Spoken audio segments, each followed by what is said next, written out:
عباد الله، أمة محمد صلى الله عليه وعلى آله وسلم، القرآن حياتكم، القرآن لحمكم، القرآن دماؤكم، القرآن عصبكم، القرآن عرضكم، القرآن دنياكم، والقرآن آخرتكم، القرآن العظيم سبب عزكم، القرآن العظيم سبب رفعتكم.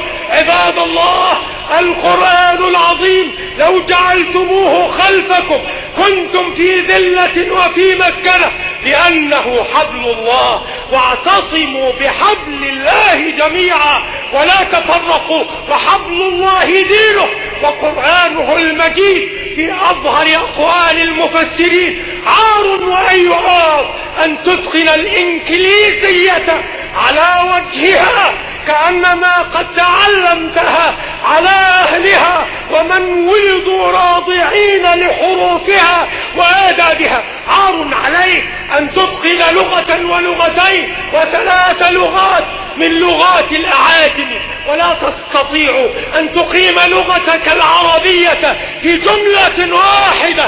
يفهم منك الفاهم بيانا ويسمع منك الفصيح بلاغة. عار عليك، عار عليك أن تدع سبب عزتك وتتمسك بأسباب ذلتك. عار عليك، فهذا لا يدل إلا على فسولة الرأي، ولا يدل إلا على طمس البصيرة. عار عليك أن يكون كتاب الله جل وعلا عندك في بيتك وبين يديه قد علاه الغبار. عار عليك أن لا تقبل على كتاب الله إلا إذا أصابتك المصيبة، وإلا إذا لوي منك خلف الظهر الذراع. عار عليك أن لا تعود إلى الله إلا إذا مرضت فعجزت. عار عليك أن لا تلتفت إلى نعمة الله عليك. عار عليك أن تجعل القرآن خلفك ظهريا ثم لا تنظر فيه مصبحا وممسيا. عار عليك أن لا تكون فاقها لسورة قصيرة في كتاب الله جل وعلا.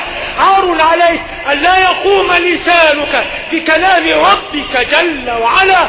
عباد الله، ينبغي علينا أن نفيق، وينبغي علينا أن نكون عاقلين، ينبغي علينا أن نكون واعين، لأننا إذا لم نحرص على صالحنا نحن فلن يحرص على صالحنا أعداؤنا، وإذا لم نحمي أعراضنا نحن فإنه لا ينتظر من أعدائنا أن يصونوا أعراضنا، وإذا لم ندافع عن ديننا نحن فإن الله جل وعلا لن ينزل نصرة من السماء إلا إذا استبدلنا وأذهبنا ظاهرا وباطنا.